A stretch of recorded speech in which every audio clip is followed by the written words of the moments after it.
Buenos días, jóvenes del grupo D6AE del Sistema Escolarizado, sexto cuatrimestre de la licenciatura en Derecho. Bienvenidos a la Universidad Maya Campus Cancún y a esta su tercera clase de la materia de Introducción al Sistema Penal Acusatorio. Se les recuerda a todos ustedes que el día de hoy es su examen parcial, el cual ya se encuentra en plataforma. Abrió a las 8 de la mañana y cierra a las 23:59 horas del día de hoy, o sea, hoy martes. Son 20 reactivos y del material que vimos en la primera y segunda semana. Se les recuerda nada más que por favor anoten su asistencia en la parte correspondiente de la plataforma, los que están en casa. Yo de todas maneras tengo también una lista aquí. Y también les hago la mención de que tengo completa la pila aquí en la mini lab. No tengo a la mano mi cargador, sin embargo, vamos a tener como 2 horas y un poquito de lo que alcanza la batería, para que sepan ustedes de que si ya el Zoom no, yo ya les avisaría según sea la carga, para que entonces puedan preparar ya sea su clase siguiente, o si tienen el tiempo y creen poderlo hacer, pues contestar su examen. Pero el examen, el tiempo límite es hasta las 23:59 horas del día de hoy. Hoy vamos a repasar lo que es el sistema mixto y continuamos con nuestro sistema penal acusatorio adversarial, el oral, el actual, donde vamos a estudiar lo que es la audiencia inicial, que señala el artículo 307 del Código Nacional de Procedimientos Penales. Esta audiencia inicial está contemplada dentro de la primera etapa del procedimiento penal acusatorio, o sea, en la etapa de investigación. Bueno, vamos a dar inicio entonces viendo lo del sistema mixto. Bueno,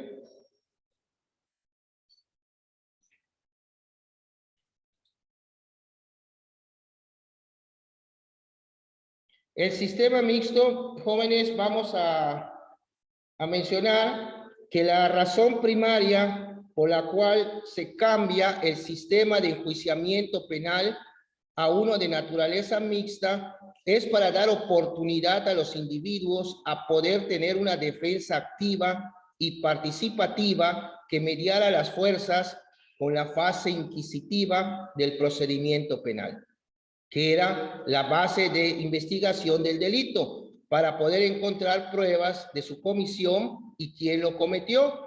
En esta etapa es donde el Estado preparaba su acusación y ya ante el juez, una fase acusatoria en la cual, al menos en teoría, el indiciado puede tener una libertad de defensa, lo cual tristemente no fue así, como se explicará un poco más adelante. Bueno, se llama sistema mixto porque viene otra vez de la tradición jurídica románico-germánica. Estamos hablando de Roma y lo que es ahora Alemania, del sistema continental europeo a raíz de movimientos intelectuales como fue el periodo de la Ilustración, acuérdense de los franceses, la Revolución Francesa, cuando al último de los Luises, de los reyes de Francia, lo decapitaron.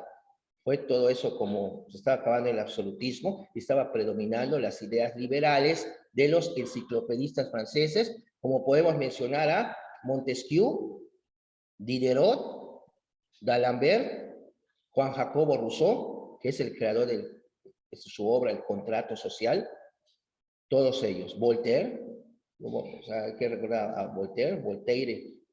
Bueno, Voltaire. Bueno, como la Ilustración que motivó la Revolución Francesa, con la cual se abandonaron viejos esquemas jurídicos y la creación de nuevos de corte democrático y liberal, pretendiendo conciliar el interés del Estado por investigar los delitos y el ius, aquí hay un error debe ir primero la I y después la U, ius libertatis de los ciudadanos, o sea, el derecho a la libertad de los ciudadanos, otorgándole derecho a la defensa. Luego entonces un sistema jurídico se reputa de corte liberal y democrático cuando emana de la conjunción de los ideales de los pensadores europeos Rousseau y Montesquieu. El primero de ellos consagra que los hombres nacen libres, pero para vivir en sociedad ceden a través del contrato social parte de su libertad a los gobernantes, dándoles su representación, con la salvedad de que los individuos ceden la menor parte posible de su libertad. Es decir, el Estado de derecho liberal debe, en principio, limitar lo menos posible a los gobernados, lo que en derecho penal se recoge en los principios de lo que se conoce como la última ratio y de mínima intervención. Y del segundo se afirma que es democrático porque todos los poderes públicos dimanan del pueblo y se constituyen en beneficio de éste, debiéndose ser el poder quien acote al mismo poder. Por eso, para su ejercicio debe dividirse en tres: un ejecutivo, un legislativo y un judicial. La ubicación temporal de este sistema mixto en México se instaura en 1917. Estamos hablando de aquel año cuando nace nuestra Constitución actual, que fue el 5 de febrero de 1917. A partir de la creación de una nueva Constitución que actualmente nos rige y que en términos generales, a efecto de poder cambiar el sistema de enjuiciamiento penal, se instauran tres grandes medidas. Una y la más importante es la escisión. Escisión viene siendo como la división que se parte. El órgano que investiga y el órgano que acusa. La previsión de poder ser juzgado por un jurado popular y ampliar las garantías del indiciado sujeto a investigación criminal. Bueno, este sistema inquisitivo mixto, no pierdan la palabra, inquisitivo mixto, entró en su apogeo con la aparición del Código de Procedimientos Penales para el Distrito Federal el día 17 de septiembre de 1931. Estamos hablando de que, acuérdense que ese iba a ser el primer sexenio post-revolucionario. Iba a ser el primer sexenio, pero iba a ser otra vez Álvaro Obregón. Acuérdense que Álvaro Obregón fue presidente de la República de 1920 a 1924. Después del 24 al 28, Plutarco Elías Calles. Pero ya después iba a regresar, ya se estaba violando quizás uno de los principios básicos de la revolución, que es el sufragio efectivo, no reelección. Pero de valía, el poder es el poder. ¿Y qué fue lo que pasó? Modificaron la Constitución en la época de Plutarco Elías Calles para permitir la reelección, pero no te puedes reelegir inmediatamente.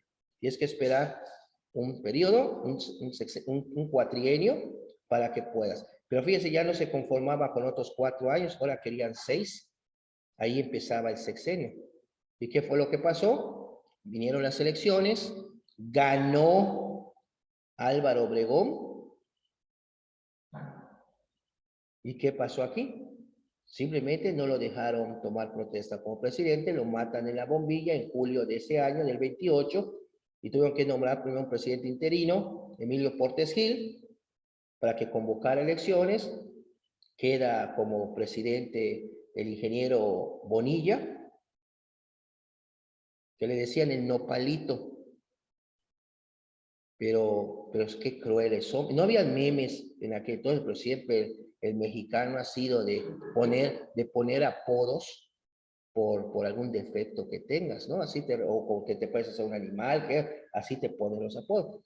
A ese señor lo quisieron matar, un balazo por la boca, y no le quedó bien, y cuando hablaba le salía su baba, su saliva por acá, por eso decían el nopalito, porque el nopal es baboso, ¿no? Sí, son cuestiones, pero es como Ávila Camacho, lo quisieron matar en un elevador, y se le trabó la pistola, el otro se la pudo quitar y todavía le pegó. Como también Porfirio Díaz, hay la película que se llama El Atentado, un borrachito le quiso pegar y todo, pero Porfirio Díaz no quería sobre el borrachito, porque quienes estaban atrás del borrachito. Está muy buena la película, es mexicana, histórica, se llama El Atentado. Y aquí, pues, el problema que este presidente, pues, renunció, que les dije, este ingeniero Bonilla, Bonilla, ¿cómo le dije? Sí, porque realmente el poder detrás del trono era Plutarco Elías Calles. Él ponía y quitaba a los presidentes. O sea, el presidente realmente no tenía... ¿Y qué fue lo que pasó? El que terminó el sexenio fue don Abelardo L. Rodríguez, uno que tenía hasta casinos en California, en Tijuana, California, todo, era, ya sacaron hasta en History Channel su biografía de Abelardo L. Rodríguez, es Abelardo Luján Rodríguez, pero pone Abelardo L. Rodríguez. Hubieron 3 presidentes por la muerte de Obregón: Emilio Portes Gil,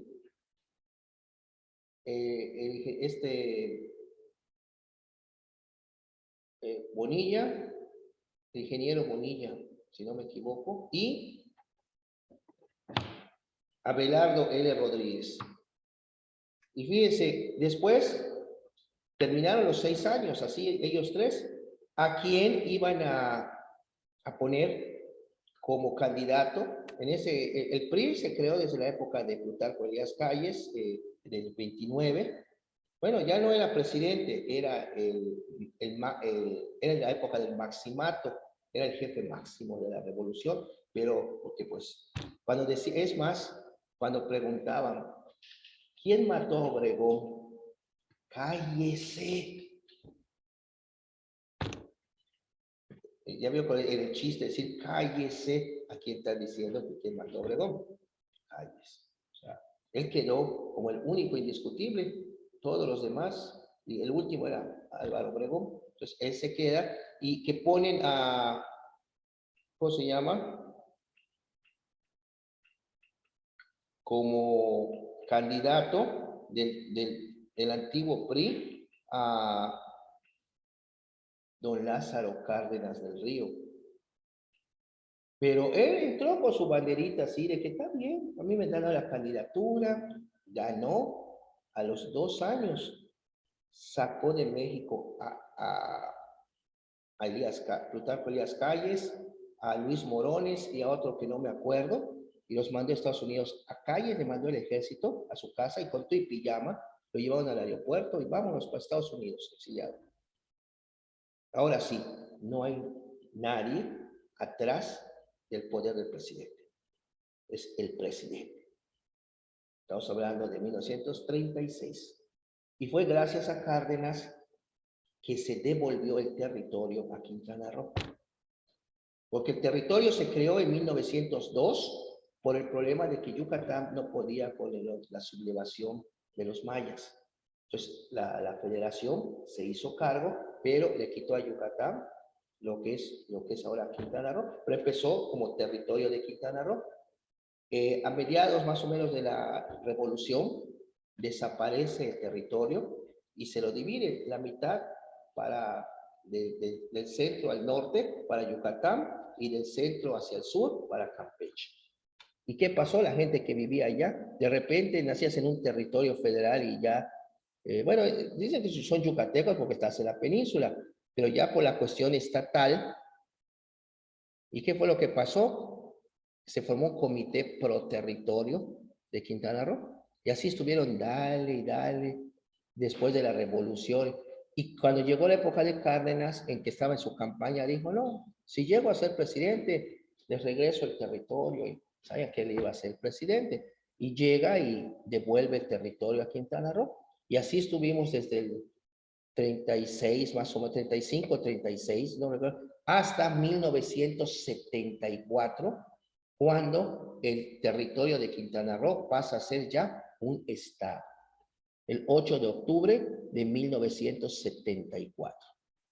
Y ya a partir de ahí, pues ya tuvimos nuestro primer gobernador electo por los quintanarroenses, porque antes los gobernadores los enviaban del centro. Es más, hay un gobernador que es el que ayudó a Álvaro Obregón a huir de México cuando Venustiano Carranza lo quería detener, pues para fusilarlo. Porque cuando se estaba acercando el, el fin del periodo de Venustiano Carranza como presidente, él quiso poner a un civil que ya no, nada, con los militares, que no siguieran. Y entonces Álvaro Obregón se sentía con derecho a que después del viejo, ni tan viejo estaba, tenía como 50 y tantos años, lo ven, pues su barba blanca y todo, o sea, aparentaba más grande. ¿Sí?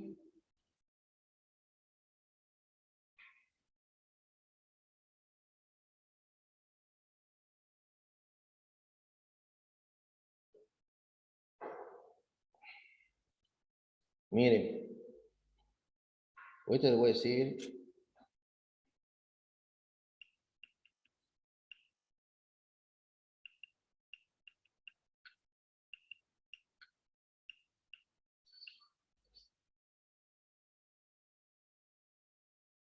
Perdón, no es Bonilla, lo aclaro, estoy conforme.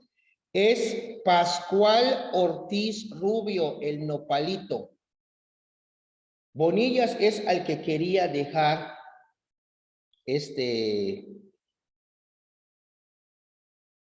Venustiano Carranza, era el que quería dejar en el poder, o sea, ser su sucesor, y a él, le decían flor de té.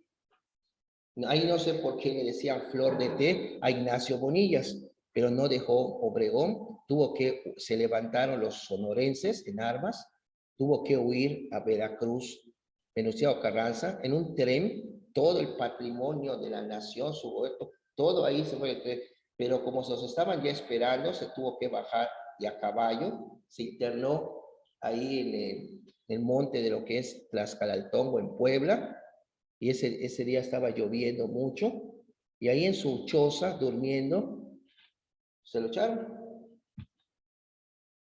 Entonces, es cuando entonces termina 3, 4 meses aproximadamente Adolfo de la Huerta, ese periodo de Carranza, porque Carranza es el único presidente que han matado en ejercicio de sus funciones. ¿Y qué pasa? Vienen las elecciones a finales del 19 y entra al poder Álvaro Obregón del 20 al 24. Del 24 al 28, Plutarco Elías Calles, y Plutarco Elías Calles pues modificaron la Constitución con la complicidad de la legislatura de esa época para permitir la elección, y regresa Álvaro Obregón de candidato, gana, lo matan en La Bombilla, que es un restaurante que está está por Tlalpan. Es más, hay un parque que levantaron ahí en el sur de México, y ahí quedó. Y entonces prácticamente el que quedó como jefe, si lo ven así, político, es Plutarco Elías Calles. Y como no tomó, el que tuvo que entrar a tomar protesta fue Emilio Portes Gil, para convocar elecciones también, pues porque no había presidente en ese momento, ya estaba muerto Álvaro Obregón, y en las elecciones gana el ingeniero Pascual Ortiz Rubio. Hago esta aclaración por un error, una disculpa por el error que dije, estaba confundiendo con Bonilla, que Bonilla era el de Carranza. ¿Y qué pasa después de su atentado? Pues no soportaba de que, siendo presidente, sabes que el que manda era Plutarco Elías Calles, y decide renunciar, se va, y entra entonces a terminar ese periodo de 6 años, el sexenio, este señor Abelardo L. Rodríguez. Termina, entonces cuando entra Cárdenas. Y Cárdenas, pues ya vieron todo lo que pasó. En el 41, Ávila Camacho llamó a la unidad e hizo que regrese de Estados Unidos Ávila Camacho, Lázaro Cárdenas. Viene Lázaro Cárdenas, hicieron el evento en Palacio Nacional, incluso si ustedes ven lo de Editorial Clio, hay un video donde está el presidente Ávila Camacho, están los expresidentes con él, y está Cárdenas. Entonces, cuando se para Plutarco Elías Calles, el expresidente, lo aplauden. El único que no aplaudió fue Cárdenas. Está con sus, todos los demás, pero vean el pique que se traían. Pero es muy bonita la historia. Entonces ya sabemos, hoy aprendieron una aportación cultural. El ingeniero Ignacio Bonilla, Flor de Té, era el que quería imponer como su sucesor, Venustiano Carranza, pero no se le hizo. Y Pascual Ortiz Rubio es el ingeniero que en ese sexenio fue prácticamente el presidente electo, porque salió de una elección, pero ya no quiso continuar, porque debe ser muy desagradable que tengas un buen cargo, pero realmente nada más eres como dicen ahora, eres un florero, nada más estás de adorno. Bueno, aquí estamos hablando que este sistema inquisitivo mixto al cual nos estamos refiriendo entró en su apogeo con la aparición del Código de Procedimientos Penales para el Distrito Federal el día 17 de septiembre de 1931 y segmentó el procedimiento penal en 3 fases. Una inicial, a la que se llamó averiguación previa. Después, la etapa de preproceso o etapa de término, también se le conocía así, cuando el asunto pasaba a manos de un juez, pero todavía si había un detenido, se le recababa lo que era su declaración preparatoria y ya después resolvía su situación el juez. Entonces, esa etapa desde que lo ponen a disposición, le toman su declaración y antes de resolver su situación, es la que se llama de preproceso, porque la etapa del proceso comenzaría desde que le dictan el auto de formal prisión, porque ahí se abre el proceso. Por eso le llamaban en el sistema inquisitivo anterior al auto de formal prisión cabeza de proceso. ¿Ok? Entonces tenemos 3 etapas: averiguación previa, etapa de preproceso o de término, porque tenía, desde que lo recibía el juez, tenía 48 horas para tomarle su declaración, y desde que lo recibía tenía 72 horas para resolver su situación como jurídica, como hasta hoy. Bueno, se separa a la policía investigadora del Poder Judicial para pasarla al mando del Ministerio Público, aunque por muchos años constitucionalmente se le siguió llamando Policía Judicial. Por otro lado, se prevé la posibilidad de ser juzgado por un jurado de ciudadanos que sepan leer y escribir. Este tipo de procedimiento penal es de corte completamente oral, donde el jurado determina la culpa y el juez impone la pena. Al no requerir conocimientos técnicos jurídicos, las pruebas se justipreciaban bajo el sistema de valoración en conciencia. O sea, aquí era donde se tenía que valorar. Vean ustedes, a raíz de lo del asesinato de Floyd, el que los policías lo mataron en Estados Unidos que le pusieron la rodilla en el cuello, un jurado encontró culpable al policía que le puso la rodilla en el cuello, pero no le han dictado cuántos años va a ser. Ya le encontraron culpable. Y la sentencia la van a dictar, creo que el 22 de junio. Un jurado es lo que hacen en Estados Unidos. Son los que van a ver si es culpable o no. Ellos van a emitir su veredicto. Pero si hay uno que esté en contra, hasta que todos estén de acuerdo. Emiten su veredicto, se lo pasan al juez, lo lee y de manera oral lo dicen en la sala, el juez, y ¡pam! Tal día se va a dictar la sentencia correspondiente. sea, ya sabes que es culpable, de estar el otro esperando cuántos años le van a echar. Pues un homicidio involuntario. Pero bueno, es pensar que si estás poniendo el cuello, la rodilla a alguien, y sobre todo tu peso, dejando caer tu peso, pues lo puedes asfixiar.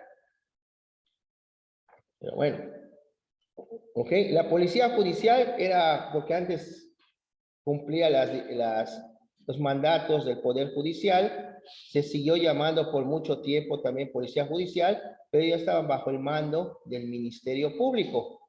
Ahora, con el nuevo sistema, el Ministerio Público, pues su policía ya no es judicial, policía ministerial, policía de investigación criminal, etcétera, etcétera. Eso varía en cada estado. Bueno, estos tipos de juicios orales no prosperaron en todo el país, encontrando su mayor auge en el Distrito Federal en los años de 1930 a 1970, colapsando por un elevado número de veredictos absolutorios del jurado en casos muy discutidos, generando muchas veces impunidad por la habilidad de abogados que hacían una buena puesta en escena de historias que conmovían a los miembros del jurado. ¿Cuáles son los principios constitutivos de este sistema mixto? Al ser el sistema mixto una mezcla del sistema inquisitivo con uno de corte acusatorio, donde se fusionan buscando conciliar, por un lado, la obligación del Estado de encontrar la verdad histórica de un hecho posiblemente constitutivo de delito, y por otro, el proteger al indiciado, brindándole la oportunidad de defenderse con la mayor amplitud posible. Este sistema comparte los principios del inquisitivo con las siguientes modificaciones. El principio de secrecía se mantuvo, pero solamente en su fase inicial, es decir, en la averiguación previa, donde las actuaciones ministeriales son reservadas. Vea qué pasaba incluso en el sistema anterior, los testigos protegidos. Creo que ya han escuchado hablar de ello, ¿verdad? Ponían, bueno, tu nombre, pero no ponían tu nombre, te ponían un alias. Por ejemplo, no, podían poner José Manuel, tú ni es José ni es Manuel. Y declarabas, pero tú llegabas ante el juez y todavía no te informaban quién es el que está declarando en tu contra. Entonces, ¿qué fue lo que hizo? Fue una reforma después de la ley de delincuencia organizada, después del 96, que les dijo que no, el testigo protegido solo va a mantener su identidad oculta hasta una vez que ya se consigna el expediente ante un juez, ya no lo puede ocultar, tiene la obligación el juez de hacerle saber al acusado quién es el nombre real de la persona que depone en su contra o quienes declaran en su contra. O sea, no vas a saber de que José Manuel, Pepe Luis, oye, bueno, ¿y estos quiénes son? Entonces, así, no, ¿cómo te vas a defender? Digo, si te dicen, es fulanito, ya sé quién es. O sea, y normalmente los testigos protegidos, cuando se creó la ley de delincuencia organizada en 1996, era una ley pequeñita de 36 artículos. Pero con esa pequeña ley que le decían el bebé de Rosemary, con eso te arraigaban, te detenían, te arraigaban, te consignaban, había que no tenían muchos derechos, y a los testigos les daban que si siempre y cuando declararan a favor de, o sea, que su información aportara elementos para la investigación que se trataba, y a ellos les reducía la pena. Pues es lógico, imagínense que al Chapo Guzmán le ofrezca ser testigo protegido y no, pues él va a afirmar lo que le pongan, sea mentira, sea verdad. ¿Por qué? Por el afán de obtener la libertad. Entonces no era una garante de los testigos protegidos en ese aspecto. Y se fue modificando hasta la actualidad. Que ya no es un organismo como estaba antes, que era el agüero, era una unidad, ahora es una subprocuraduría. A ver.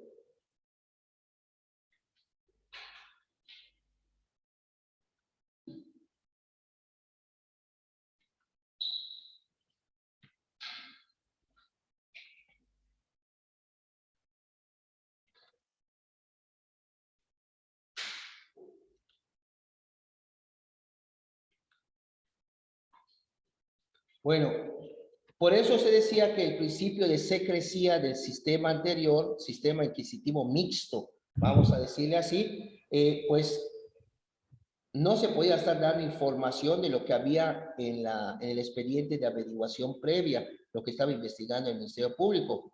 Tenía que ser que para no entorpecer la investigación y todo, había el principio de secrecía. Pero hasta antes que se consignara el expediente ante un juez.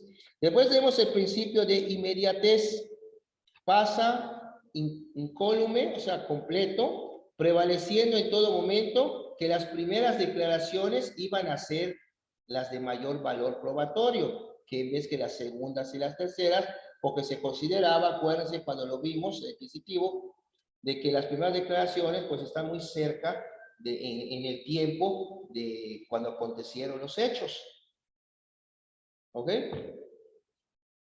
Y ahora sí se podía permitir las segundas y las terceras, si siempre y cuando hubieran los elementos probatorios para demostrar por qué tienen mayor valor y no la... En el caso de una retractación, tenías que demostrar por qué te estás retractando. En muchos casos, pues tenías que demostrar si te torturaron para que tú declararas de tal o cual manera. Bueno.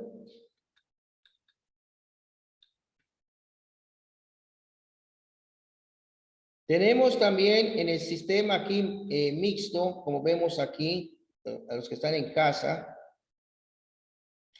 como consecuencia de las nuevas ideas plasmadas al inicio de la Revolución Francesa y al sustentarse puntos filosóficos democráticos e incluyentes, se creó un sistema distinto que al tomar principios tanto del sistema acusatorio como del inquisitivo, se denominó mixto. Acuérdense que el sistema inquisitivo es de corte absolutista. Ya estamos hablando de un corte, pues, monárquico, por decirlo así. El mixto, pues, simple y sencillamente nace a raíz de las ideas de los enciclopedistas franceses, con la Revolución Francesa. El sistema mixto, como se ha apuntado, mezcla características del acusatorio y del inquisitivo y tiene una particularidad en cuanto a que el poder estatal no entrega a particulares la investigación y persecución de los delincuentes, sino que lo hace el mismo Estado. Su sustento para ello deriva de que bajo ningún concepto se debe permitir la venganza privada. O sea, tú me haces, yo te devuelvo. Después vino la ley del talión, acuérdense, la ley del talis, que significa talis, lo mismo. Tú me sacas un ojo, bueno, entonces tú tienes derecho a sacar un ojo. La ley del talión fue para evitar que tú te pasaras de tueste, como dicen, que si te sacan un ojo, pues tú ya le vas a querer quitar la cabeza, ¿no? Entonces la ley del talión dice, no, un ojo por un ojo. Si sacan un ojo, tú tienes derecho a quitar el ojo. La venganza privada, pues tú te cobras como tú crees. Pero ya viene una ley, pues ahí decía un ojo por un ojo, una nariz por una nariz, una oreja por una oreja. O sea, tenías que cobrarte con lo mismo que a ti te afectaba. Por eso se llama ley del talión, es la ley del talis, es lo mismo. Y los principios del sistema mixto, repasando, está la separación entre la función de juzgar y la de investigar los delitos, lo que permitirá una acusación sobre estos últimos. La función de acusar, salvo en casos de delitos de querella, corresponde al órgano estatal. El órgano debe basarse en las pruebas que ahora tendrán características de oralidad y con dichas determinaciones el acto del juicio oral y público en el cual se admite la confrontación y se rige por el principio de inmediación. Y en algunos casos hay cooperación entre los jurados populares y magistrados, esto es, doctos en derecho, pero en otras ocasiones solo pueden participar magistrados. Las diferencias entre este sistema, que en el sistema inquisitivo impera o tiene relevancia esencial la verdad material, La privación de la libertad está sujeta al capricho de quien ostenta la autoridad y no es un derecho del acusado. Además, prevalece como fundamental la confesión, sin importar cómo se obtenga, incluso puede lograrse mediante la tortura. Esto lo vimos en la primera clase. Por su parte, el sistema acusatorio permite la participación del Estado y el inculpado cuenta con medios de defensa. Debido a ello, se crea el llamado defensor de oficio. De aquí viene la figura del defensor de oficio, desde el sistema acusatorio. El sistema mixto, como hemos destacado, otorga importantes avances, especialmente porque los órganos del Estado se hallan sujetos a la observancia de la sociedad. Esto es, los juicios penales dejan de ser secretos para convertirse en públicos. Y de acuerdo con las reformas del artículo 20 constitucional, los principios que rigen el proceso penal se relacionan con el sistema acusatorio con orientación hacia el sistema mixto, en el que el juicio oral va a ser relevante y se desarrollará por medio de audiencias públicas según los principios de, que ya vimos, publicidad, contradicción, concentración, continuidad e inmediación. También está la figura de la prueba anticipada en el sistema que señala el artículo 20 constitucional y tiene un aspecto fundamental y consiste que para ser válida se deben cumplir con todos los requisitos formales y no se harán excepciones. Esto de la prueba anticipada, jóvenes, en el nuevo sistema, pues puedes ofrecer una prueba para una persona, supongamos que ya está en una etapa de vida que ya un mes le puede quedar de vida, recabarle su declaración anticipadamente para que se pueda ofrecer. Bueno, se ofrece, se cumplen los requisitos, se señala que la persona no creo que llegue hasta la fecha para que declare y le solicita que recabar su declaración para efecto de pues tener ese medio de prueba. Bueno.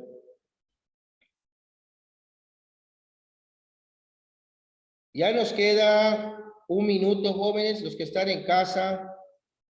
Simple y sencillamente les voy a pedir que al corte nos volvemos a conectar para continuar con la clase de hoy.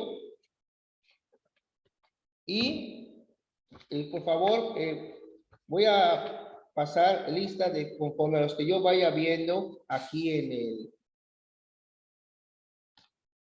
en el Zoom.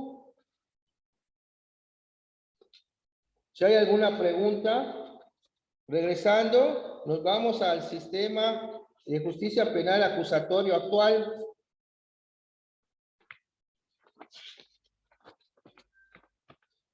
Gracias.